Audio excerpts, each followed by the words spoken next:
ইসলামী গণতন্ত্রের ধোঁকা, আপনার দিন বাঁচান। উসমানী খেলাফার পতনের পর মুসলিম বিশ্বের ওপর নেমে আসে পরাজয় ও গোলামির এক অন্ধকার যুগ। অভিভাবকহীন মুসলিম উম্মাহ পাশ্চাত্য সামরিক ও বুদ্ধিবৃত্তিক আগ্রাসনের নির্মম শিকারে পরিণত হয়। জাতিসংঘকে কেন্দ্র করে বিশ্ব কুফফার জোট একটি সর্বগ্রাসী কুফরি বিশ্ব ব্যবস্থা গড়ে তোলে। মুসলিম দেশগুলোর ওপর চাপিয়ে দেয় পুতুল সরকার, যারা মুসলিম ভূখণ্ডগুলোতে কাফিরদের এজেন্ডা বাস্তবায়ন করে। পাশ্চাত্য তার সকল কুফরি আকিদা ও মূল্যবোধ তাদের শক্তিশালী মিডিয়ার মাধ্যমে মুসলিম বিশ্বে ব্যাপকভাবে প্রচার করতে থাকে। তাদের পোষা অর্থাৎ শাসক গোষ্ঠীর মাধ্যমে তারা মুসলিম দেশের শিক্ষা ব্যবস্থাও এসব কুফরি আকিদা ও মূল্যবোধের আলোকে সাজায়। মিডিয়া ও শিক্ষা ব্যবস্থার মাধ্যমে মুসলিম উম্মাহকে তারা তাদের শিরকের আকিদা ও কুফরি মূল্যবোধগুলোকে মুসলিমদের অন্তরে গেঁথে দেওয়ার চেষ্টা করে। পাশ্চাত্যের এই আকিদাগুলোর মধ্যে রয়েছে ব্যক্তি স্বাধীনতা, সেকুলারিজম, লিবারেলিজম, জাতীয়তাবাদ, লিঙ্গ সমতা, নারী স্বাধীনতা, জড়বাদ, নারীবাদ ইত্যাদি। পাশ্চাত্যের এই কুফরি আকিদাগুলোর সাথে ইসলামী আকিদার তুলনা করে দেখুন। ইসলাম ব্যক্তি স্বাধীনতার কথা বলে না, ইসলাম বলেই আল্লাহর শর্তহীন দাসত্বের কথা। পাশ্চাত্যের ব্যক্তি স্বাধীনতার অর্থ হল আল্লাহর বিধানকে প্রত্যাখ্যান করার স্বাধীনতা, জনগণের যেমন খুশি তেমন আইন পাশ করার স্বাধীনতা, ভোগ ও বিলাসিতার পেছনে ছোটার স্বাধীনতা। এর চেয়ে বড় কুফর আর কি হতে পারে? সেকুলারিজম বা ধর্মনিরপেক্ষতার মর্ম হল সকল ধর্মই সঠিক, কোনো ধর্মই অন্য কোনো ধর্মের চেয়ে শ্রেষ্ঠ নয়। অথচ ইসলাম বলে আল্লাহর কাছে একমাত্র গ্রহণযোগ্য দিন হল ইসলাম। সেকুলার রাষ্ট্রে মুসলিমরা কেবল ব্যক্তিক ও পারিবারিক জীবনে ইসলাম পালন করার অধিকার পাবে, কিন্তু সামাজিক ও রাষ্ট্রীয় জীবনে তাকে মেনে চলতে হবে রাষ্ট্রের কুফরি সংবিধান। এমনকি সংবিধান কখনো মুসলিমদের ব্যক্তিক ও পারিবারিক জীবনেও হস্তক্ষেপ করে। যারা ধর্মনিরপেক্ষতায় বিশ্বাস করে এবং ধর্মনিরপেক্ষ সংবিধান গ্রহণ করে তারা নিঃসন্দেহে কাফির হয়ে যায়। এভাবে পাশ্চাত্যের এই আকিদাগুলো ইসলামী আকিদার সম্পূর্ণ বিপরীত। কেউ যদি পাশ্চাত্যের এই কুফরি আকিদাগুলোকে সঠিক অর্থে বিশ্বাস করে তাহলে সে নিঃসন্দেহে ঈমানের গণ্ডি থেকে বেরিয়ে কাফির হয়ে যায়। কেউ যদি এসব আকিদার ওপর মারা যায় সে নিঃসন্দেহে চিরস্থায়ী জাহান্নামী। পাশ্চাত্যের এসব কুফরি আকিদা নিয়ে আমরা কোনো মজলিসে বিস্তারিত আলোচনা করার চেষ্টা করব ইনশাআল্লাহ। প্রিয় উম্মাহ, গণতন্ত্রের ব্যাপারে মুসলিম উম্মাহকে অনেকভাবে ধোঁকা দেওয়া হয়েছে। গণতন্ত্রকে নানাভাবে ইসলামের পোশাক পরানোর অপচেষ্টা হয়েছে। গণতন্ত্রকে কেবল ক্ষমতায় আরোহণের শ্রেণী বলে জঘন্য মিথ্যে প্রচারণা চালানো হয়েছে। পাশ্চাত্যের এসব কুফরি ও শিরকি আকিদা এবং মূল্যবোধকে রাষ্ট্রীয়ভাবে প্রতিষ্ঠা ও বাস্তবায়ন করার জন্য কুফর জোট যে সিস্টেম মুসলিম দেশগুলোর উপর চাপিয়ে দিয়েছে তা হল গণতন্ত্র। ইসলামী আকিদা ও মূল্যবোধ রাষ্ট্রীয়ভাবে প্রতিষ্ঠা ও বাস্তবায়ন করার সিস্টেম যেমন খেলাফা, তেমনি পাশ্চাত্য কুফরি আকিদা ও মূল্যবোধ রাষ্ট্রীয়ভাবে প্রতিষ্ঠা ও বাস্তবায়ন করার সিস্টেম হল গণতন্ত্র। এই কথাটি নোট করে রাখুন, গণতন্ত্র হল পাশ্চাত্যের সকল কুফরি আকিদা বিশ্বাসের একটি পরিপূর্ণ প্যাকেজ। ইসলামী কুফর কিংবা ইসলামী শিরক যেমন হতে পারে না, তেমনি ইসলামী গণতন্ত্রও হতে পারে না। ইসলামী গণতন্ত্র আর ইসলামী কুফর দুটোই এক কথা। এখন কোনো ব্যক্তি বা গোষ্ঠী যদি পাশ্চাত্য কুফরি আকিদা বাস্তবায়নের সিস্টেম এই গণতন্ত্রকে ইসলাম প্রতিষ্ঠার মাধ্যম হিসেবে গ্রহণ করে, তবে এর চেয়ে মূর্খতা ও নির্বুদ্ধিতা আর হতে পারে না। কারণ যে সিস্টেমকে কুফর ও শিরক বাস্তবায়নের জন্য তৈরি করা হয়েছে সে সিস্টেম দিয়ে কখনো ঈমান ও তাওহীদ প্রতিষ্ঠা করা যায় না। গণতন্ত্র কেবল কুফরি প্রতিষ্ঠা করে। প্রিয় উম্মাহ, গণতন্ত্রের পুরো কাঠামোই এমনভাবে তৈরি যে ব্যক্তি বা দল গণতন্ত্রের পথে চলবে তাকে পদে পদে সুস্পষ্ট কুফর ও শিরকে লিপ্ত হতেই হবে।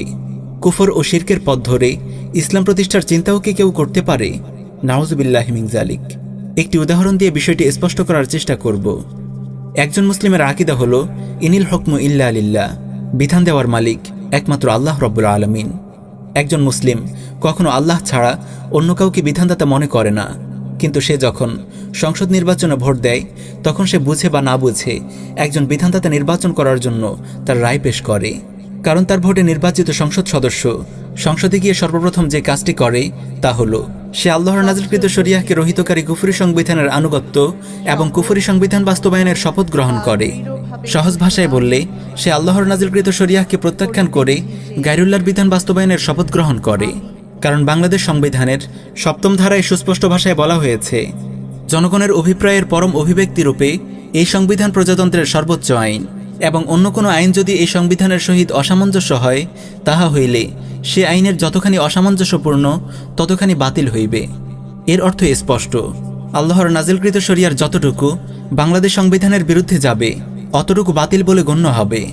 ইসলাম প্রতিষ্ঠার নামে কথিত ইসলামী আন্দোলনের নির্বাচিত নেতারাও সংসদে গিয়ে এই কুফরি শপথ গ্রহণ করে। জেনে বুঝে দিন প্রতিষ্ঠার নামে এমন কুফরি শপথ গ্রহণ করার অনুমতি কি ইসলামে আছে? গণতান্ত্রিক নির্বাচনের হাকিকত সম্পর্কে জাহিল অনেক আলেম বলে থাকেন, ভোট হলো আমানত, ভোট হলো ইবাদত। অথচ একজন ভোটদাতা বুঝে বা না বুঝে একজন গায়রুল্লাহকে বিধান প্রণেতা বানায়। সে যে উদ্দেশ্যেই ভোট দিক না কেন, ভোটের মাধ্যমে সে একজন বিধান প্রণেতাই নির্বাচন করে, যা সুস্পষ্ট কুফরি। বাংলাদেশ সংবিধানে অসংখ্য কুফরি ও শিরকি আইন রয়েছে।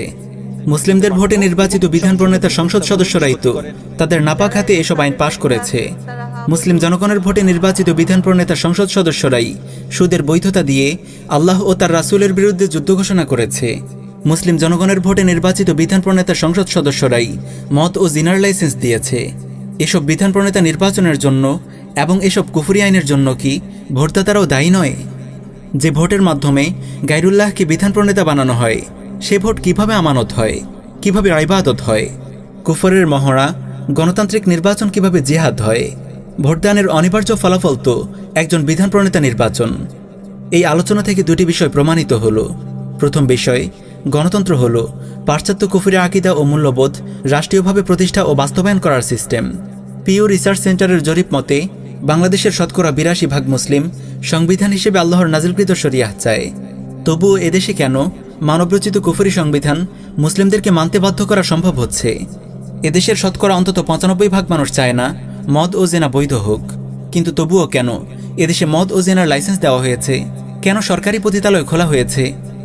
কোরআন সুস্পষ্ট ভাষায় ঘোষণা করেছে, সুদ গ্রহণ করা আল্লাহ ও তার রাসূলের বিরুদ্ধে যুদ্ধ ঘোষণার নামান্তর। কোনো মুসলিম কি আল্লাহ ও তার রাসূলের বিরুদ্ধে যুদ্ধ ঘোষণা করতে রাজি হবে? তাহলে কেন গোটা দেশে সুদী অর্থব্যবস্থা প্রতিষ্ঠা করে আল্লাহ ও তার রাসূলের বিরুদ্ধে যুদ্ধ ঘোষণা করা হয়েছে? এসব প্রশ্নের একটিই উত্তর, গণতন্ত্র এমন একটি সিস্টেম যেটি অবলম্বন করলে সর্বাবস্থায় কেবল পাশ্চাত্য কুফরি আকীদা ও মূল্যবোধই প্রতিষ্ঠিত ও বাস্তবায়িত হয়, যতই ইসলামের লেভেল লাগিয়ে গণতন্ত্র চর্চা করা হোক না কেন। দ্বিতীয় বিষয়, গণতান্ত্রিক সিস্টেমে অংশগ্রহণকারী সংসদ সদস্য ও ভোটদাতা উভয়ই কুফরে লিপ্ত হতে বাধ্য।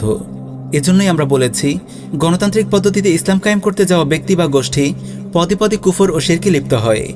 গণতন্ত্র নিয়ে আরও বিস্তারিত জানতে আমাদের নির্মিত গণতন্ত্রে একটি কুফরি জীবন ব্যবস্থা শীর্ষক ডকুমেন্টারিটি দেখুন। গণতান্ত্রিক নির্বাচন একটি জুয়া খেলা। যারা কুফরি প্রতিষ্ঠার সিস্টেম গণতন্ত্রের মাধ্যমে ইসলাম প্রতিষ্ঠার মিথ্যা স্বপ্ন দেখেন, তারা বুঝে বা না বুঝে এই বলে জনগণকে ধোঁকা দেন যে নির্বাচনে জিতে ক্ষমতা দখল করে আমরা স্বয়ং গণতন্ত্রকে উৎখাত করব এবং ইসলামী শরিয়াহ কায়েম করব। আত্মপ্রবঞ্চিত এসব ভাইদের বলবো, কুফর বিশ্বের সাজানো গণতান্ত্রিক নির্বাচনের মডেল কাফিরদেরই তৈরি। গণতান্ত্রিক নির্বাচনের নিয়মগুলো গণতন্ত্রের পাহারাদার কাফিররাই ঠিক করে। তারা নির্বাচন নামক এই জুয়ার নিয়মগুলো এমনভাবে সেট করেছে যাতে কোনো ইসলামপন্থী গোষ্ঠী ক্ষমতায় আসতে না পারে। আপনাকে তারা হয়তো ২-১টি ইউনিয়নে চেয়ারম্যান হওয়ার সুযোগ দেবে, বেশির চেয়ে বেশি ২-১টি আসনের এমপি হওয়ার সুযোগ দেবে, যাতে আপনি লোভে পড়ে গণতন্ত্রের মানহাজ পরিত্যাগ না করেন। কিন্তু দিন শেষে চূড়ান্ত জয় সেকুলারদেরই হবে, কারণ দুর্ঘটনাবশত কোনো দেশে নির্বাচনে কোনো ইসলামপন্থী দল যদি জিতেও যায়, তবে গণতন্ত্রের পাহারাদার কুফার জোট নিয়মকানুনের তোয়াক্কা না করে সামরিক অভ্যুত্থান ঘটিয়ে তাদেরকে ক্ষমতাচ্যুত করবে।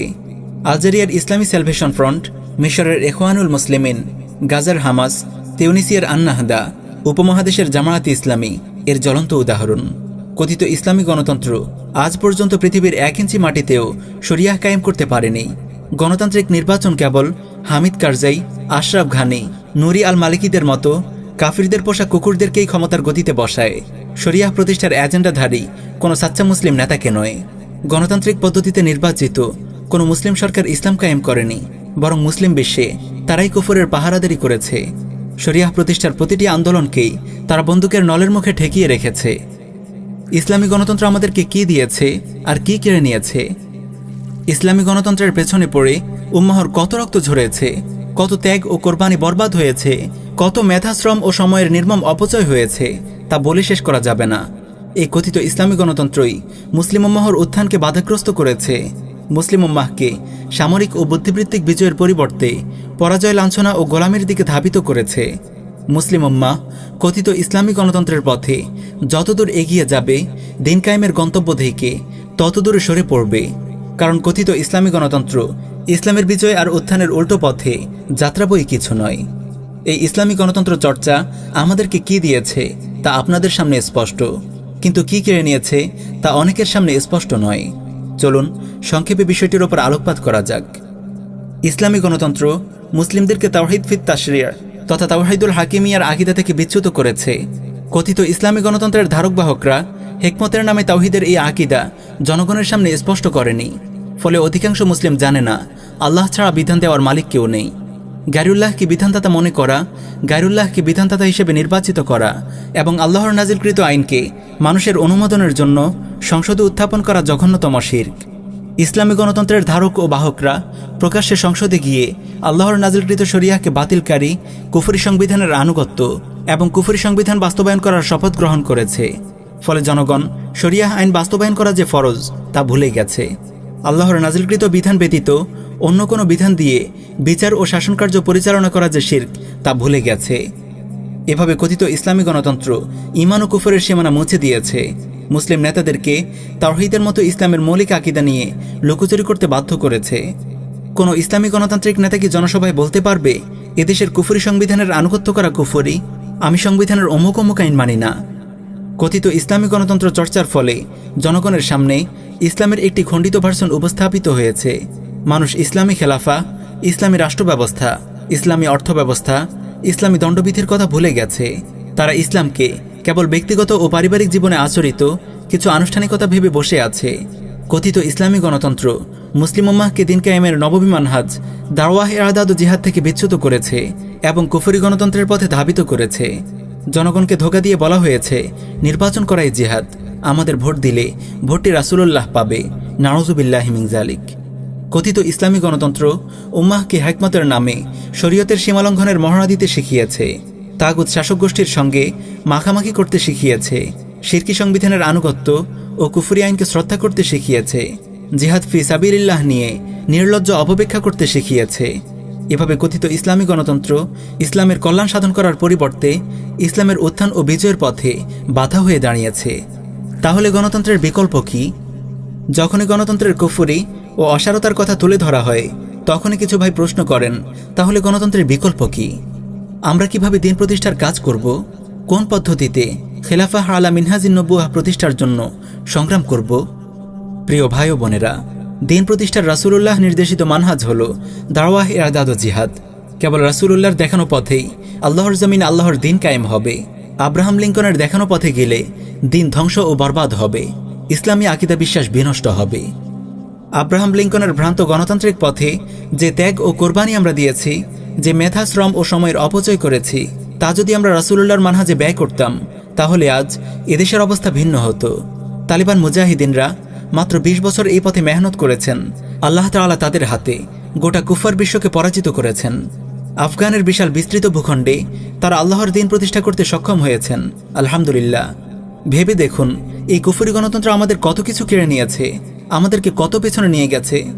যে দিনগুলোতে আমরা দিনের জঘন্য অপব্যাখ্যা করে মানুষকে তাগুত শাসকের আনুগত্যের সবক দিয়েছি, তাদেরকে বুঝিয়েছি নির্বাচন ইবাদত, আমাদের ভোট দিলে ভোটটি রাসূলুল্লাহ পাবে, সেই দিনগুলোতে যদি আমরা দাওয়াহ ইরশাদ ও জিহাদের পথে চলতাম তাহলে একামতে দিনের পথে আমরা কত দূর এগিয়ে যেতে পারতাম। এতদিন যদি আমরা তাগুতি বিশ্ব ব্যবস্থা এবং কুফরি রাষ্ট্র ব্যবস্থার স্বরূপ মুসলিমদের সামনে তুলে ধরতাম, সৌদি অর্থ ব্যবস্থার বিরুদ্ধে জনগণকে সচেতন করতাম, ইরশাদের ফরজ আদায় করার মেহনত করতাম, ইসলামী শরিয়াহ প্রতিষ্ঠার অনিবার্যতার কথা জনগণের সামনে তুলে ধরতাম, তাহলে আজ এদেশেও আফগানের মতো লক্ষ লক্ষ মুজাহিদ তৈরি হয়ে যেত। কোটি কোটি মুসলিম এদেশে ইসলামী শাসন কায়েমের সংগ্রামে যোগ দিত। বাংলাদেশে দাওয়াহ ইরশাদ ও জিহাদের রূপরেখা কেমন হবে তা নিয়ে আমরা ইনশাআল্লাহ অন্য কোনো মজলিসে বিস্তারিত আলোচনা করব। আমাদের এই দীর্ঘ আলোচনায় আমরা কাউকে তাকফির করিনি, আমরা কেবল বলেছি অমুক কাজটি কুফরি। কুফরি কাজ করলেই সঙ্গে সঙ্গে কাউকে তাকফির করা যায় না, এতে অনেক শর্ত ও প্রতিবন্ধকতা আছে, এটি বিশেষজ্ঞ ওলামাদের কাজ। তাই আমরা যা বলেছি হুবহু তাই প্রচার করুন, আপনি নিজে যা বুঝে নিয়েছেন তা নয়। পরিশেষে দোয়া করি আল্লাহ তাআলা যেন আমাদের সবাইকে গণতন্ত্রের ধোঁকা থেকে বেরিয়ে নববী মানহাজে ফিরে আসার তৌফিক দেন, আমরা যেন দিন প্রতিষ্ঠার সংগ্রামে আমাদের ফরজটুকু আদায় করতে পারি। আমিন ইয়া রাব্বাল আলামিন।